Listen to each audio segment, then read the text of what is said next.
Everybody. तो हम पढ़ रहे थे मॉडर्न हिस्ट्री एस्पेक्ट्रम। तो इससे पहले वाले वीडियो में जो 25 मिनट का वीडियो है, हमने अंग्रेज़ों को बंगाल जितवा दिया। ठीक है, तो बंगाल तो जीत हो गई। और फिर उसके बाद अब बक्सर की लड़ाई के बारे में थोड़ा सा पढ़ लेंगे। और फिर उसके बाद इसके बाद बाकी का जो आगे की जो स्थिति परिणाम रहा, तो इस चैप्टर में वो भी हम पढ़ेंगे। तो बक्सर का युद्ध 1764 में प्लासी के बाद स्टार्ट हुआ। वही नवाब जो जिसके बारे में पढ़ रहे थे, मीर कासिम का दामाद मीर जाफ़र का दामाद मीर कासिम। मीर कासिम थोड़ा सा कुशल प्रशासनिक था और वो चाहता था कि वो बंगाल को फिर से शक्ति को समेटे, अंग्रेज़ों को कंट्रोल करे। तो कुछ अच्छे कदम उठाए जिसके वजह से वो अच्छे कदम अंग्रेज़ों को क्यों कर पसंद आता। तो फिर अंग्रेज़ों ने इसको बंगाल के नवाब के पद से हटा दिया। संघर्ष थोड़ा सा हुआ और फिर बंगाल के नवाब मीर कासिम को जान बचा करके मुंगेर के रास्ते अवध की तरफ इसको भागना पड़ गया। अब अवध की तरफ भागा तो फिर क्या हुआ, अब क्या हुआ, बक्सर की लड़ाई की प्लानिंग हुई। और फिर बक्सर की लड़ाई की प्लानिंग हुई तो इसमें क्या हुआ, मीर कासिम, ठीक है, फिर उसके बाद नवाब शुजाउद्दौला, ठीक है, फिर मुग़ल बादशाह शहनशाह शाह आलम द्वितीय, और फिर उसके बाद अवध के नवाब, ये तीनों की तैयारी, तीनों ने मिल करके अंग्रेज़ों से मुकाबला किया। और फिर अंग्रेज़ों ने तीनों को एक साथ एक वक्त हरा दिया, जो था बक्सर की लड़ाई 1764। ठीक है, अब उसके बाद क्या घटनाक्रम रहा तो वो हम देख लेंगे। तो अवध आकर मीर कासिम ने वहाँ के नवाब शुजाउद्दौला और शरणार्थी मुग़ल शहनशाह शाह आलम द्वितीय के साथ मिलकर एक संघ बनाया। तो ये तीनों मिल गए, अवध के नवाब में, और फिर जो मीर कासिम बंगाल से भागा, और फिर शाह आलम जो कि मुग़ल बादशाह एक नाम मात्र का जो उस वक्त था, तीनों ने अपना एक संघ बनाया। और शीघ्र ही शक्ति परीक्षण भी हो गया, मतलब संघ बनाया, कितना मजबूत बनाया, कितना पावर इसके पास था। अब इसके लिए जो है 22 अक्टूबर 67 ये अंग्रेज़ों से जाकर के मुकाबला किया। तो प्लासी की लड़ाई तो हार ही गए थे। अब ये 1764 में बक्सर में ये लड़ाई हो गई, और प्लासी की तर्ज पर नहीं बल्कि बिल्कुल तैयारी अपनी अपनी क्षमता के साथ हुआ। मतलब हर एक नवाब ने, जैसे कि अवध के नवाब और फिर मीर कासिम, फिर शाह आलम द्वितीय, इन तीनों ने अपने अपनी प्रयास के साथ जो है अपनी शक्ति सामर्थ्य को जुटाया। लेकिन क्या हुआ, परिणाम क्या हुआ, परिणाम आपके सामने है। तो इस युद्ध में अंग्रेज़ों ने अपने रण कौशल का परिचय दिया और दक्षिण में फ्रेंच सेना के विरुद्ध उनके अभियानों के अनुभव का काम आया। देखिए, फ्रेंच को जो हराना था ना अंग्रेज़ों को, ये काफ़ी इनके उत्साह को, आत्मविश्वास को बढ़ा दिया था। अब फ्रेंच को हराने के बाद ही जो है 1757 की प्लासी के लिए चैलेंज किया शुजाउद्दीन को, सिराजुद्दौला को। और फिर उसके बाद देख सकते हो 1764 का ये फिर लड़ाई, फिर इस लड़ाई में भी वो आत्मविश्वास काम आया जो फ्रेंच को हराने के बाद जो है अंग्रेज़ों के अंदर जो पैदा हुआ था।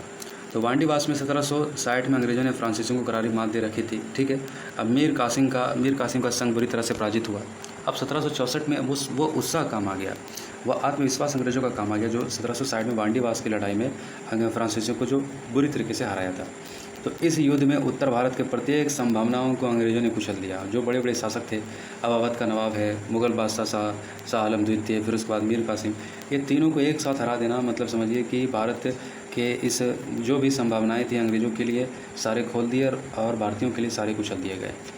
तो युद्ध के बाद 1765 में क्लाइव दूसरी बार बंगाल का गवर्नर बनकर लौटा। पहले से तो था ही, फिर दूसरी बार भी 1765 में क्लाइव बंगाल का गवर्नर बनकर लौटा और उसने बक्सर के युद्ध को समझौते के मसौदे पर तैयार किया। मुग़ल बादशाह से बंगाल, बिहार, उड़ीसा की दीवानी प्राप्त कर ली थी। दीवानी का मतलब क्या होता है कि यहाँ पर अब जितना भी टैक्स का, यानी कि इकोनॉमिक जितने भी काम होंगे वो सारा का सारा कंट्रोल अंग्रेज करेगा। ठीक है, तो परंतु और फिर जितने भी प्रशासनिक कार्य होंगे वो ये करेंगे, नवाब करेंगे, या फिर आप करेंगे, शाह आलम द्वितीय, ये लोग करेंगे।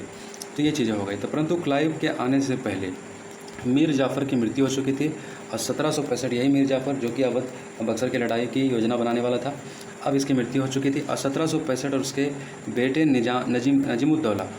नजीमुद्दौला को अंग्रेज़ों ने नवाब की गद्दी पर बैठा दिया और उसके साथ ही संधि कर ली थी। नवाब की सेना प्राय भंग कर दी गई और बंगाल में एक नायब सूबेदार का प्रदान किया गया, जिसकी नियुक्ति कंपनी द्वारा होनी थी, और मोहम्मद रजा खां बंगाल का पहला और अंतिम नायब सूबेदार बना। अब देखिए, मीर कासिम की मृत्यु होगी, फिर उसके बाद इसका बेटा निजामुद्दौला को अंग्रेजों कठपुतली नवाब बना दिया। फिर उसके बाद बनाने के बाद इस नवाब के सेना तक को भी भंग कर दिया कि सेना भी नहीं रख सकते। और फिर उसके बाद एक नायब सूबेदार के माध्यम से जो है फिर बंगाल का प्रशासन चलाना शुरू कर दिया। फिर ये सूबेदार जो चुना जाता था, नायब सूबेदार, ये भी अंग्रेज़ों के द्वारा ही चुना जाता था। फिर इलाहाबाद की संधि 1765 में हुई और 1765 में बंगाल के गवर्नर के रूप में क्लाइव वापस आ गया था और उसने स्वयं को अपूर्ण कार्य को पूरा करने, अर्थात वो अंग्रेज़ों को बंगाल में सर्वोच्च राजनीतिक शक्ति बनाने में जुट गया। उसने 1765 में 2 संधियाँ, एक मुगल बादशाह शाह आलम द्वितीय के साथ किया और दूसरा अवध के नवाब इलाहाबाद में की। तो अवध के साथ जो संधि किया, नवाब और अंग्रेजों के बीच हुई संधि के अंतर्गत नवाब इलाहाबाद और खुरा शाह आलम द्वितीय को देने और कंपनी को 50 लाख रुपये क्षतिपूर्ति के रूप में देने के लिए जो है, और बलवंत सिंह बनारस का जमींदार उसके एस्टेट का पूर्ण अधिकार देने और जरूरत के समय कंपनी को सैन्य सहायता देने पर सहमत हुए। देखिए, अवध के साथ ये संधि हुआ 50 लाख रुपया जो लड़ाई हुई उसका हर्जाना के रूप में, और फिर बलवंत राय उसको जमींदार का एस्टेट का पूर्ण अधिकार देना, और फिर उसके बाद कंपनी को सैन्य सहायता देने के लिए सहमत करना। तो बदले में नवाब के अधिकार क्षेत्र को स्वीकार किया गया। तो कंपनी को उसकी सीमाओं की रक्षा करने हेतु सैनिक मदद देने पर भी राजी हुए। तो ये सारी बहुत अपमानजनक संधि है, ठीक है, अवध के नवाब के साथ। फिर दूसरा शाह आलम द्वितीय के साथ संधि, मतलब अलग अलग, एक साथ नहीं, लड़ाई एक साथ किया लेकिन संधि कैसे कर रहा है, अलग अलग, यानी कि अलग अलग संधि करेंगे, अलग अलग तरीके से लूटेंगे, ठीक है। तो शाह आलम द्वितीय के साथ संधि अब ये कर रहा है। शाह आलम द्वितीय और अंग्रेजों के बीच संधि के अंतर्गत निम्न निर्णय लिए गए। तो पहला ये था कि शाह आलम द्वितीय कंपनी के संरक्षण में आ गया था। अब देखिए, अब शाह आलम यानी कि मुगल बादशाह कंपनी के संरक्षण में आ गया, मतलब ये भी अब जो है कुछ पैसे लेकर के जो है कंपनी को बिल्कुल रास्ता खोल देगा। इलाहाबाद का कारा नवाब द्वारा किए गए हुए मुगल शासक को सौंप दिए गए। बादशाह द्वारा ईस्ट इंडिया कंपनी को बंगाल, बिहार, उड़ीसा की दीवानी प्रदान कर दी गई और इसके लिए कंपनी द्वारा बादशाह को वार्षिक 26 लाख रुपया देने का जो है वादा कर दिया। अब ये बादशाह था, जाहिर सी बात इसकी थोड़ी सी जो है रिस्पेक्ट करनी थी, 26 लाख रुपया सालाना देने के लिए राजी हो गया। फिर उसके बाद सारी कह सकते हैं कंट्रोल जो है शाह आलम द्वितीय से जो छीन करके कंपनी ने अपने अंडर में कर लिया, ठीक है। तो देख सकते हो क्या स्थिति यहाँ पर हो गई है, बहुत फटी हुई हालत हो गई है यहाँ पर हो गई। तो अंग्रेज़ों को दीवानी का अधिकार मतलब ये हो गया कि यहाँ पर अंग्रेज़ों की कोई रिस्पॉन्सिबिलिटी नहीं होगी, कोई प्रशासन में कोई कुछ करने की ज़रूरत नहीं होगी और फिर केवल टैक्स की वसूली करेगा, धन संपदा को इकट्ठा करना और फिर उसके बाद जो है जितने भी प्रशासनिक कार्य वो नवाब करेगा। और ये दीवानी जो है इसको अधिकार प्राप्त हो गया, यानी कि वित्तीय प्रशासन पर पूरा नियंत्रण हो गया और फिर बाकी का काम जो है नवाब को करने के लिए, टेंशन माथामारी करने के लिए छोड़ दिया। मुगल शासक उपरिलिखित प्रांतों में निजामत को कार्य को पूरा करने के लिए कंपनी को 53 लाख रुपये देने पर सहमत हुए और सुरक्षा, कानून व्यवस्था और न्याय के प्रशासन को उत्तरदायित्व नवाबों के हाथों में था। लेकिन बक्सर के युद्ध के पश्चात नवाबों की सैनिक शक्ति वास्तव में मृत प्राय हो गई थी। मतलब अब बक्सर की लड़ाई के बाद नवाबों को सैनिक रखने की अनुमति भी नहीं थी, पूरी तरीके से सब कुछ खत्म हो चुका था। नवाब के पास कोई शक्ति, कोई पावर नहीं था। दीवानी अधिकार भी जो है अंग्रेज़ों ने ले लिया। दीवानी अधिकार मतलब जितने भी टैक्स वसूली और सारी चीज़ें, जितना भी मामला है सब अंग्रेज़ों के कंट्रोल में आ गया। तो प्लासी और बक्सर के युद्ध का महत्व क्या रहा अंग्रेज़ों के लिए? बहुत बड़ा महत्व रहा। प्लासी की लड़ाई ने अंग्रेज़ों को बंगाल दिला दिया और फिर बक्सर की लड़ाई ने भारत दिला दिया। समझ रहे बात? सीधा सीधे लिख देना कि प्लासी की लड़ाई ने अंग्रेज़ों को बंगाल दिलाया 1757, बक्सर की लड़ाई ने पूरे भारत को। तो दोनों युद्ध में निर्णायक विजय प्राप्त हुआ, यानी कि अंग्रेज़ों को बंगाल में अपनी राजनीतिक सर्वोच्चता स्थापित की। कुल मिलाकर अंग्रेज़ों की इन दोनों लड़ाइयों की विजय के अतिरिक्त उनका कुछ निश्चित महत्व था, बहुत बड़ा। प्लासी युद्ध का महत्व क्या था? प्लासी की लड़ाई में अंग्रेज़ों की विजय का बंगाल के इतिहास पर विशेष प्रभाव हुआ। अंग्रेज़ों की इस विजय से बंगाल के नवाब की स्थिति कमजोर पड़ गई थी। भले ही यह विजय विश्वासघात या अन्य किसी साधन से प्राप्त हो गई हो। बराबर रूप से सरकार में कोई अधिक परिवर्तन नहीं हुआ और सभी नवाब सर्वोच्च अधिकारी थे, लेकिन व्यवहारिक रूप से कंपनी के प्रभुत्व पर निर्भर था और कंपनी के नवाब के अधिकारियों की नियुक्ति हस्तक्षेप करना शुरू कर दिया। मतलब माना कि बंगाल में नवाब ही चल रहा था, लेकिन नवाब केवल नाम मात्र का था, कठपुतली नवाब। सारा कंट्रोल तो अंग्रेज़ों के हाथ में आ गया था प्लासी जीतने के बाद। तो नवाब के प्रशासन की आंतरिक कला स्पष्ट रूप से प्रकट होने लगी थी। अंग्रेजों के साथ मिलकर विरोधियों के द्वारा किए गए षड्यंत्र ने अंततः प्रशासन की शक्ति को कमजोर कर दिया और वित्तीय उपलब्धि के अतिरिक्त अंग्रेजी ईस्ट इंडिया कंपनी ने फ्रांसीसी और डच कंपनी को कमजोर बनाकर बंगाल के व्यापार पर सफलतापूर्वक अपनी इजारेदारी को स्थापित कर लिया। इजारेदारी मतलब कंपनी ने अब टैक्स वसूली जमींदारों से वहाँ पर ये रियतवाड़ी जो है चीज़ों को वहाँ पर इम्प्लीमेंट कर दिया। अब बक्सर की लड़ाई का क्या महत्व है? बक्सर की लड़ाई के माध्यम से अंग्रेजों ने बंगाल पर पूर्ण राजनीतिक नियंत्रण स्थापित कर लिया। वास्तव में हस्तांतरण की इस प्रक्रिया का प्रारंभ प्लासी की लड़ाई से हुआ था और इसकी चरम परिणति जो है बक्सर के युद्ध में हुआ। बक्सर की लड़ाई ने बंगाल के नवाब को भाग के सुर को अस्त कर दिया और अंग्रेजों को बंगाल में एक शासक शक्ति के रूप में उदय हुआ। मीर कासिम ने बादशाह शाह आलम, अवध के नवाब शुजाउद्दौला तीनों को एक साथ हराना काफ़ी गर्व की बात थी अंग्रेज़ों के लिए और ये काफ़ी जो है कह सकते हैं कि सारा रास्ता क्लियर कर दिया अंग्रेज़ों के लिए। तो उनके विश्वास को अधिक सशक्त कर दिया। अब विजय केवल अकेले मीर कासिम के विरुद्ध न थी, अपितु मुगल बादशाह के अब अवध के नवाब के साथ ये तीनों को एक साथ हराना काफ़ी बहुत बड़ी बात थी।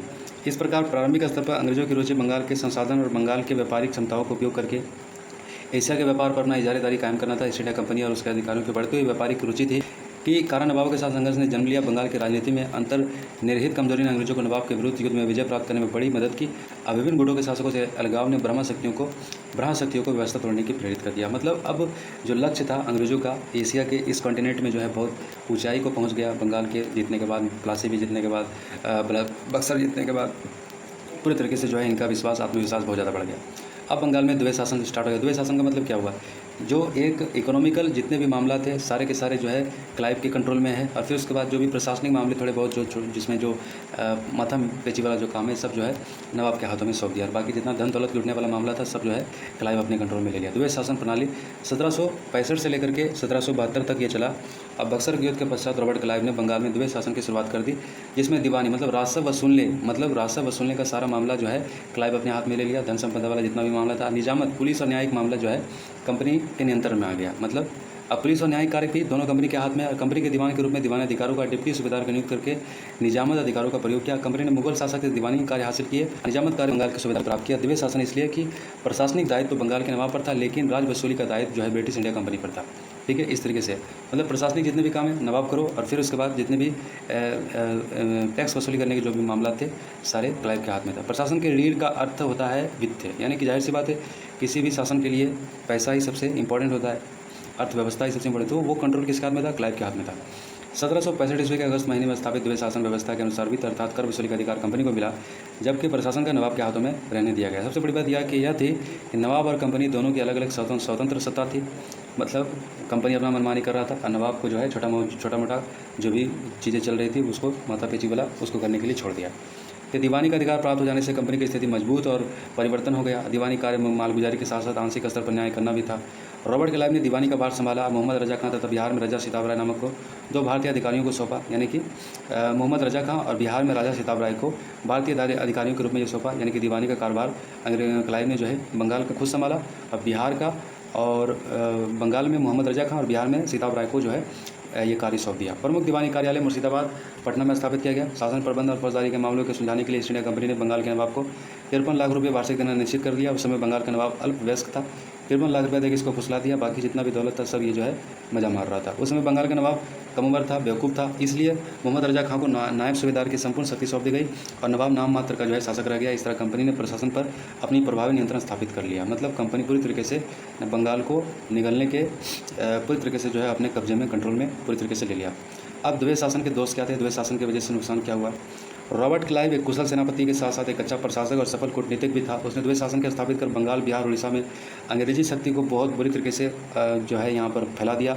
इस शासन प्रबंध से कंपनी को तकरीबन 30 लाख पाउंड की वृद्धि हो गई, किंतु इस व्यवस्था के लागू होने के कुछ ही दिनों बाद उसके अनेक प्रकार के दोष समाहित होने लगे। व्यवहारिक दृष्टि से द्वैत शासन का प्रबंध पूर्ण रूप से असफल हो रहा था।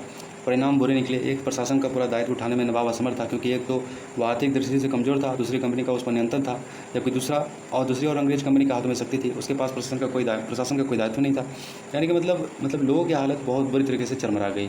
नवाब कर नहीं पा रहा था, जितना भी आर्थिक मामला है वो क्लाइव देख रहा था, पैसे का जितना भी कंपनी शोषण कर रही थी। अब यानी कि आम नागरिक जो है करा कर रही थी। कंपनी ने अधिक से अधिक धन का उगाही को अपना ही लक्ष्य निर्धारित किया। प्रशासन ठीक नहीं चल रहा था, इस बात की ओर ध्यान देने वाला कोई भी नहीं था कि कैसे चल रहा है। प्रशासन के प्रति नवाब और कंपनी की सुरक्षा का शिकार जनता को होना पड़ा। फिर देख सकते हैं बंगाल को फिर बाद में क्या हुआ, कितने अकाल पड़े, बहुत बुरी स्थिति बंगाल की हो गई थी। यही सब वजह से हुआ कि यहाँ के दौलत को बहुत बुरी तरीके से लूटा गया था। तो नवाब की शक्ति सीमित होने के कारण कंपनी के अधिकारों की नवाब की आज्ञाओं का उल्लंघन करने लगे। राजस्व वसूली के लिए कंपनी द्वारा नियुक्त जमींदारों ने कृषकों का अमानवीय शोषण करना शुरू कर दिया। अब देखिए जमींदार भी जो है कृषकों को बुरी तरीके से शोषण करना शुरू कर दिया। जनसाधारण की स्थिति अत्यंत दयनीय हो गई। व्यापार की स्थिति भी बदतर हो गई। कंपनी के अधिकारियों द्वारा किए गए अत्याचार का नकारात्मक प्रभाव बंगाल के उद्योग धंधों पर पड़ा। कुटीर उद्योग धीरे धीरे बंद हो गया। शिल्पियों ने तो अन्य व्यवसाय अपना लिए, बेरोजगारी के जीवन जीने के लिए बाध्य हो गए। मतलब अब आम नागरिक का खून चूसना शुरू हो गया। जिस तरीके से अंग्रेज पैसों को समेटना शुरू कर दिया, बंगाल के पास, नवाब के पास तो कुछ था नहीं।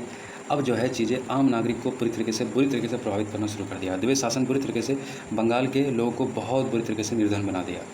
तो क्लाइव ने बंगाल में द्वैत शासन प्रबंध की स्थापना को इसलिए महत्व दिया क्योंकि उसे बंगाल जैसे विशाल प्रांत का संपूर्ण शासन प्रबंधन अपने हाथ में लेने के लिए कंपनी के पास पर्याप्त अधिकार नहीं थे। तो इस वजह से द्वैत शासन के जरिए उसने इस मामले को मतलब अपने को बंगाल को पूरी तरीके से अपने कंट्रोल में लिया। क्लाइव द्वारा स्थापित द्वैत शासन को 1772 ईस्वी में वारन हेस्टिंग ने समाप्त कर दिया। मतलब क्लाइव ने जो द्वैत शासन प्रणाली स्टार्ट की, वारन हेस्टिंग ने इसको 1772 में समाप्त कर दिया।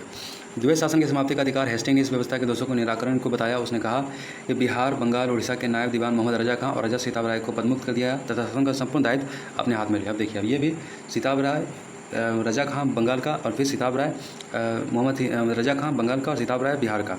तो ये जो इनको नायब जो करार दिया गया था, इसको पदमुक्त कर दिया गया वारन हेस्टिंग के द्वारा, और फिर पूरा भार अपने हाथ में संभाल लिया। हेस्टिंग ने मुर्शिदाबाद और पटना के राजस्व बोर्ड को समाप्त कर कलकत्ता में एक राजस्व परिषद की स्थापना की। अदेशी समाहर्ताओं के स्थान पर अंग्रेजी समाहर्ताओं की नियुक्ति की गई। हेस्टिंग ने बंगाल के नवाब के शासन कार्य को पूर्ण रूप से मुक्त कर दिया और उसके लिए 16 लाख रुपये वार्षिक पेंशन निश्चित कर दी। नवाब को आप देखिए 16 लाख रुपया देना निश्चित कर दिया। पहले 53 लाख रुपया था, अब 16 लाख कर दिया वारन हेस्टिंग आकर के, और फिर द्वैत शासन प्रणाली भी खत्म कर दिया। और फिर 1773 ईस्वी में रेगुलेटिंग एक्ट बंगाल के गवर्नर के पद को गवर्नर जनरल का पद बना दिया गया तथा भारत के तत्कालीन सभी प्रेसिडेंसी का शासन भार उसके हाथों में दे दिया गया। और फिर उसके बाद 1773 में वारन हेस्टिंग पहला गवर्नर जनरल बनाया गया। तो इस तरह देख सकते हो कि भारत में ब्रिटिश राजनीति का केंद्र बन गया और कंपनी ने यहीं से अपना साम्राज्य विस्तार की प्रक्रिया शुरू कर दिया। अब देखिए द्वैत शासन प्रणाली इतना बुरी तरीके से बंगाल को प्रभावित किया कि अब वहाँ पर इंग्लैंड में इतनी जो है कंपनियों की एक्टिविटी पर वहाँ के लोगों को नज़र पड़ गया। ये लोग बहुत माल लूट रहे हैं, बहुत जो है कह लें कि धन संपदा इकट्ठा हो रहा है, मतलब सारी चीज़ें जो है इनके पास जो है पता नहीं, मतलब चाहते हैं लूट लाट के मतलब बहुत जल्दी अमीर बन जाते हैं। तो वहाँ के जो है MP मेंबर ऑफ पार्लियामेंट वहाँ के जो है काफ़ी कंप्लेंट चल रहा था वहाँ के ब्रिटिश पार्लियामेंट के, और ये चीज़ें कंपनी के खिलाफ चल रही थी। तो इसके लिए कहा जा रहा था कि आप कंपनी को रेगुलेट किया जाए। तो इसीलिए रेगुलेशन करने के लिए कंपनी को 1777 में ब्रिटिश पार्लियामेंट से एक लॉ पास किया गया, रेगुलेटिंग एक्ट। तो ठीक ये रेगुलेटिंग आने के बाद द्वैत शासन प्रणाली को हटा दिया गया, वारन हेस्टिंग को बंगाल का गवर्नर जनरल बना दिया गया, ठीक है। और इसी के साथ जो है वारन हेस्टिंग जो है पहला गवर्नर जनरल जो है बन करके भारत आ गया। फिर आगे हम पढ़ेंगे क्या स्थिति रही। Okay, thank you.